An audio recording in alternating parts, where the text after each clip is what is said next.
Today we'll speak about the European royalty and obviously none other than Real Madrid. So let's talk about Real Madrid, shall we?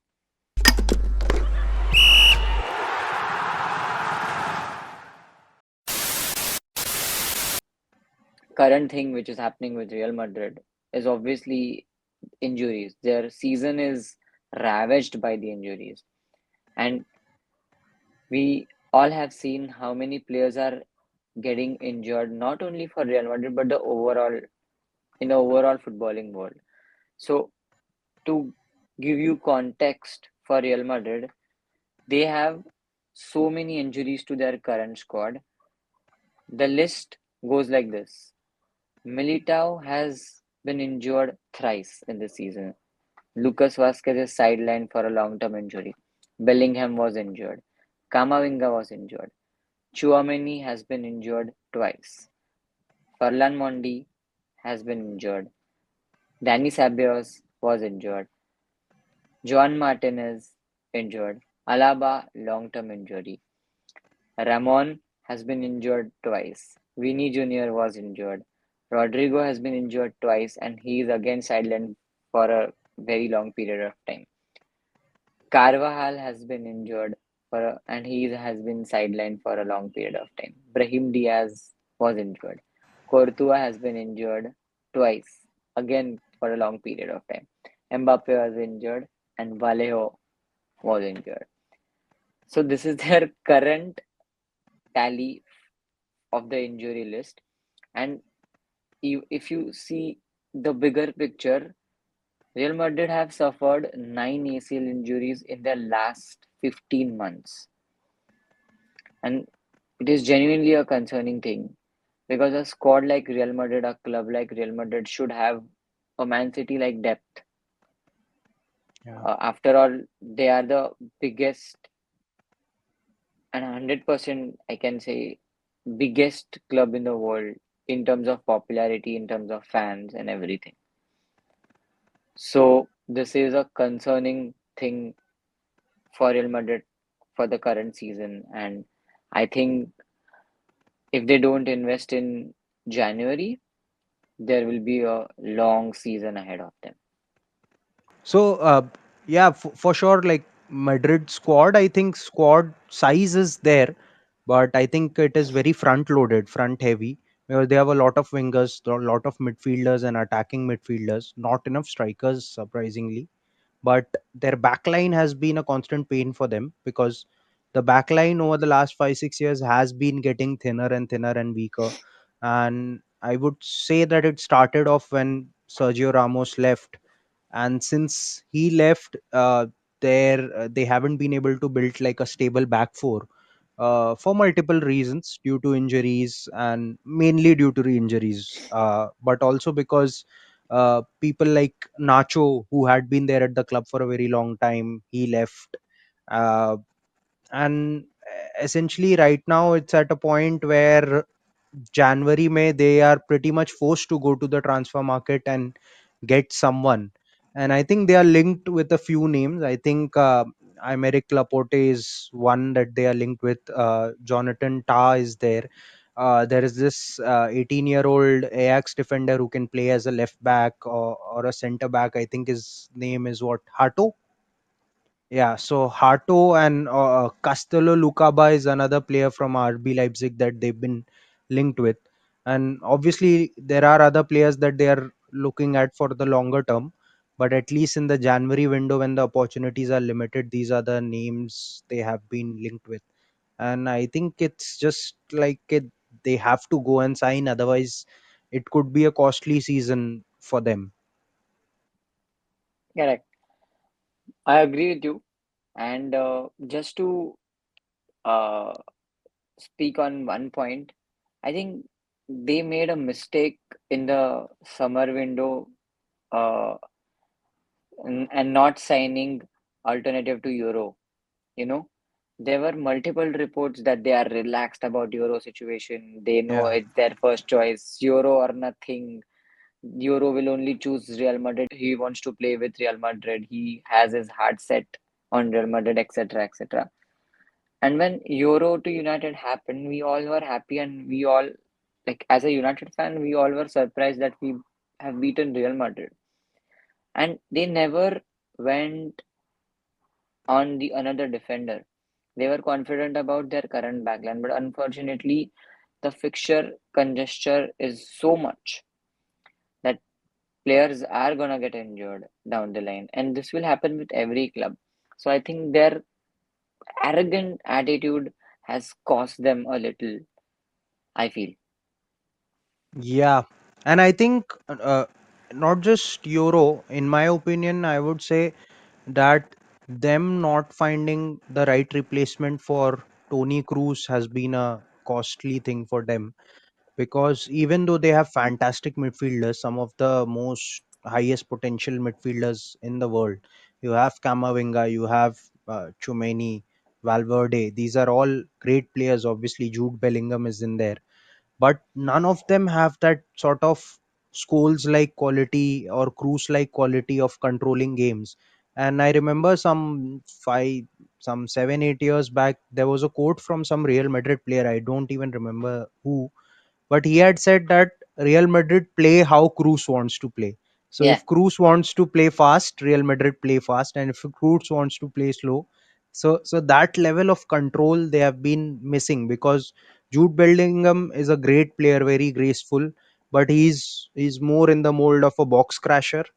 Uh, Modric also is slightly more attacking, and Chumeni and Camavinga are in fact a lot more defensive. And Cruz was quite unique in his profile, where he was kind of able to do a mix of all of that, and that is missing this season. If you look at their matches also, they tend to play a lot of counter attack anyway, but that slight bit of control in the midfield has gone. and quickly coming on the transfers again, like uh, again we have been seeing the links of defenders for the summer, but not for the January until these injury scares happened. So they are linked with Alexander Arnold. They are Yeah. heavily linked with Alexander Arnold. They are heavily linked with Alfonso Davis for the left back and the right back situation, respectively. And now again, the links have started popping up that they want William Saliba. And we spoke about this. When Madrid wants a player, Yeah, that unless player it's will go Lenny to Euro. Madrid. Unless it's Lenny So, Euro, they go to Madrid.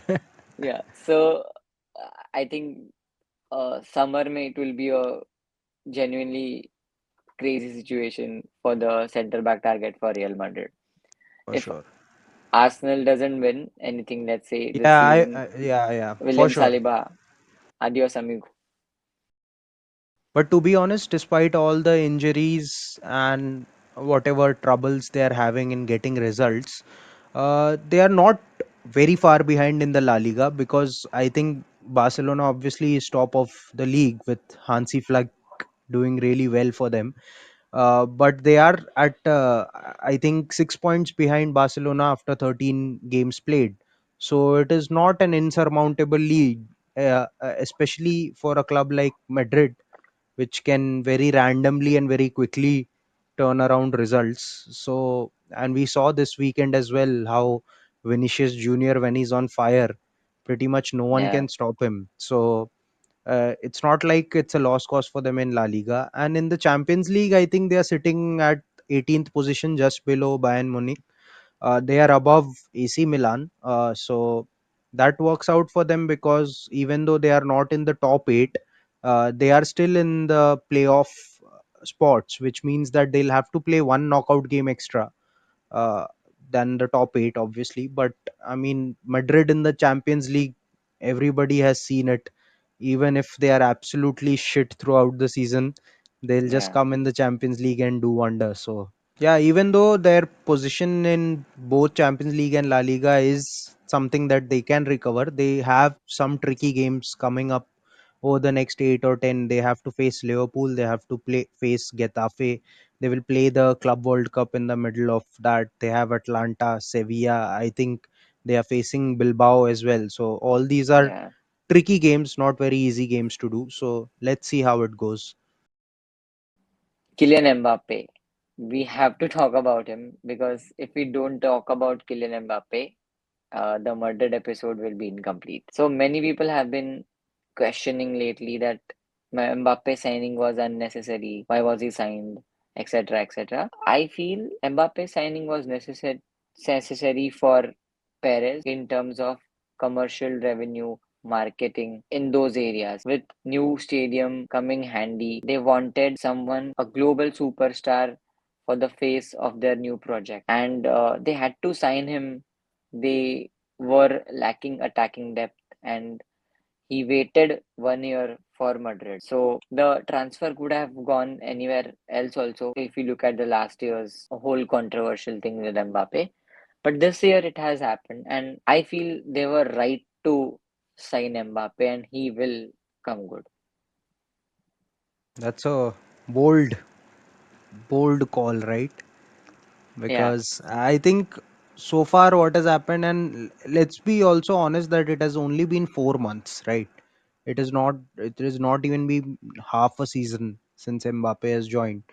So let's not write him off too soon, because like we've seen what he can do, especially at the World Cup. I mean, PSG, we all know he did well, but that's a French league and Hmm. it's considered a little bit inferior. But at Madrid, what has happened is that he's disrupted the balance of the team a little bit, because uh, before him, when Benzema was there and he was the central number nine, Benzema, in fact, since when he was playing with Ronaldo and Bale and Angel Di Maria and Mesut Ozil, he sort of had this very strong presence in the number nine position. But Mbappe, as we all know, he is a drifter. He likes to drift wide towards the left. And the problem is that Madrid already have a very big superstar playing on the left, which is Vinicius Junior, who is also very important to what Madrid do. So right now, what is happening is kind of both of them are getting in each other's way, because when Vinicius is dribbling down the left, uh, Mbappe is making the run, but he's making the run towards the left, and he's giving him sort of like an overlap option. But what happens is that there is no one in the middle to sort of do that. Last season उनके पास striker नहीं था, but last season Jude Bellingham was playing that false nine role. But ये season, because Mbappe है, even Jude Bellingham is having to sort of play behind Mbappe and sort of play this hybrid 8 and hybrid 10 role, Hmm. जिसमें even he doesn't look very comfortable. And I think in the Champions League, if you guys also go and watch, Thierry Henry did a great analysis where he was showing that Mbappe is coming behind. He's facing towards the Madrid goal. He's receiving the ball and then he's holding up play. But after holding up play, he's supposed to make the run so that someone can play him through. But what is happening is that he's not making the run. In fact, like Jude Bellingham has to then make the run. And Hmm. then the whole shape of the team becomes such that midfield में gap हो गया, because Bellingham आगे भाग गया है. Mbappe is not going to run back to defend. So there is a lot of sort of बहुत left heavy team हो गई है मैड्रिड की right now, and that is sort of creating problems for them. Not really against the smaller teams, because like the quality of players itna hai ke they can overpower other teams easily. But in the big matches, the crucial matches, those weaknesses are showing up, and they showed up like in front of AC Milan. They showed up in the El Clasico. So those kind of troubles Mbappe has created. But let's see if he's able to adapt to those, because when Cristiano Ronaldo had gone there, and a lot of comparison is being made of Mbappe and Cristiano, because similar status of player and similar type of profile. But Ronaldo was very quick to adapt. He did not complain much. He did not do sulking. We have seen Ronaldo firsthand. Like, he'll adapt and he'll score goals. Yeah, it's very simple for him. And to be honest, that's what Kylian Mbappe needs to do. Just Yeah. put your head down, adapt, and score goals. And at the end of the day, like, we are talking about Real Madrid. Yes. They, the, They they always don't come back. they don't win matches because of their tactics or anything. Yeah, If like aura, we use the word aura a lot. If there is a club that defines aura, that's Real Madrid, and they win matches on aura. So yeah, eventually, yeah, I think the aura will outshine everything else. yeah. On that note, thank you for watching this. Make sure that you subscribe the channel. Make sure that you hit the like button and press that bell icon so you don't miss any video. Thank you so much.